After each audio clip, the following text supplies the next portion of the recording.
नमस्कार मित्रमैत्रिणींनो, मी प्रार्थनाच किचनमध्ये तुमच्या सर्वांचं मनापासून स्वागत आहे। तर आज आपण इथे घरच्या घरी सर्वांची आवडती अशी आईस्क्रीम कुल्फी बनवणार आहोत। त्यासाठी मी इथे एका भांड्यात अर्धा लिटर दूध हे गरम करत ठेवले आहे। आपल्याला हे दूध गरम करून आटवायचे आहे, जेणेकरून घट्टसरपणा असा या दुधाला येईल। आईस्क्रीम बनवताना नेहमी फुल फॅट क्रीम असलेले दूध वापरायचे असते, पण माझ्याकडे अवेलेबल नसल्यामुळे मी इथे नॉर्मल दुधाचाच वापर केलेला आहे। तर आपल्याला इथे दूध हे व्यवस्थित तापवून घ्यायचे आहे। दूध व्यवस्थित तापून झाले की एका छोट्या वाटीत मी 2 चमचे कस्टर्ड पावडर घेतलेली आहे आणि ह्या वाटीत गरम केलेले दूध 2 मोठे चमचे मी ह्याच्यात घेतलेले आहे आणि ह्याची छान अशी स्लरी तयार करून घेतलेली आहे। स्लरी मी नीट मिक्स करून घेतलेली आहे, जेणेकरून त्याच्यामध्ये गुठळ्या होणार नाहीत। आणि तयार केलेली स्लरी मी या उकळत्या दुधामध्ये घातलेली आहे। गॅसवरती असतानाच आपल्याला ही स्लरी ह्याच्यामध्ये ओतून घ्यायची आहे आणि छान असे मिक्स करून घ्यायचे आहे। त्यानंतर मी या दुधामध्ये 2 मोठे चमचे साखर घातली आहे।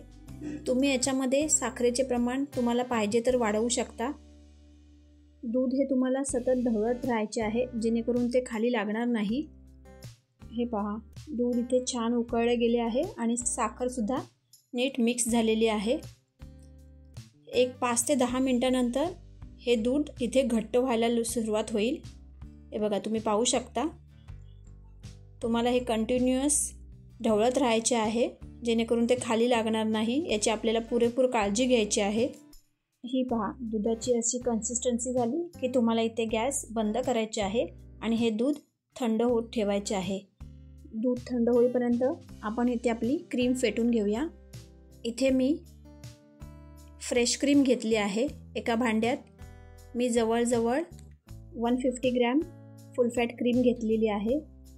क्रीम फेटण्याआधी आपल्याला ही क्रीम फ्रीजमध्ये किमान 1 तास तरी थंड करून घ्यायची आहे, जेणेकरून फेटण्यासाठी छान मदत होते।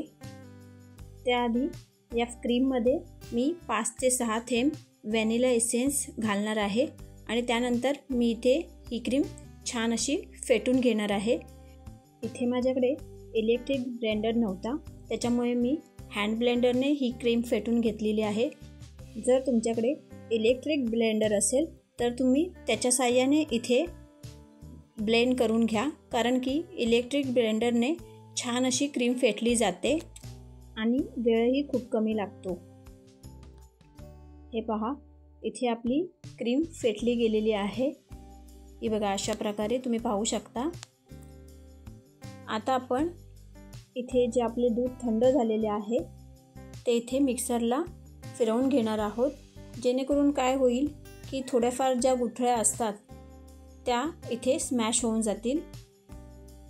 त्यानंतर आपण इथे दोन्ही मिश्रण हे मिक्स करून घेणार आहोत आणि पुन्हा एकदा ब्लेंडरच्या साहाय्याने आपण इथे हे फेटून घेणार आहोत। हे पहा, छान असे आईस्क्रीमचे मिश्रण आपले इथे फेटून तयार झालेले आहे। आईस्क्रीम बनवण्यासाठी मी इथे आपल्याकडे जे मिश्रणाचं भांडं असतं त्याच्या वाट्या वापरणार आहे। तर इथे मी जवळजवळ 6 वाट्या घेतलेल्या आहेत। एकसारख्याच वाट्या मला मिळाल्या। इथे तयार केलेले आईस्क्रीमचे मिश्रण मी ह्या वाटीमध्ये आता भरणार आहे। हे पहा, अशा प्रकारे मी इथे पूर्ण काठोकाठ असे ह्या वाट्या भरून घेतलेल्या आहे।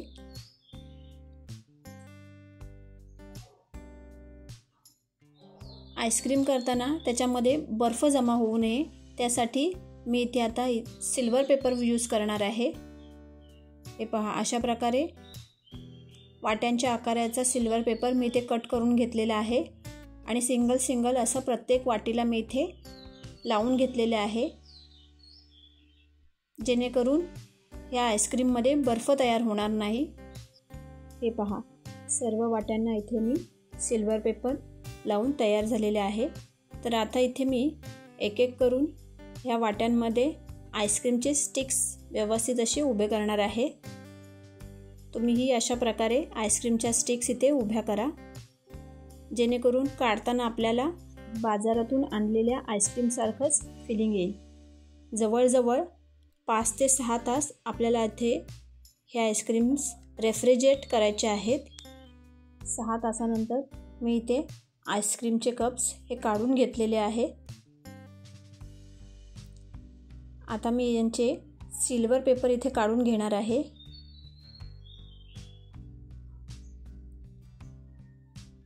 हे पहा, आपले आईस्क्रीम इथे रेडी झालेले आहे। ह्याच्यामध्ये अजिबात बर्फ जमा झालेला नाही आहे।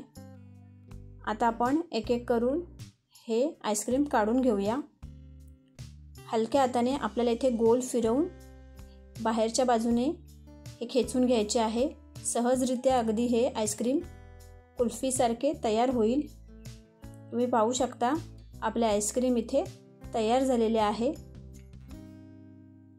बाजारात मिळते अगदी तशाच प्रकारे आईस्क्रीम कुल्फी आपली तयार झालेली आहे। गार्निशिंगसाठी मी इथे वरून ड्रायफ्रूट्स घालत आहे। तुम्हाला ही कुल्फी कशी वाटली हे मला कमेंट बॉक्समध्ये नक्की कळवा आणि माझ्या चॅनलला लाईक, शेअर आणि सबस्क्राईब करायला विसरू नका, जेणेकरून असेच नवनवीन व्हिडिओ मला तुमच्यापर्यंत पोहोचवता येतील। धन्यवाद।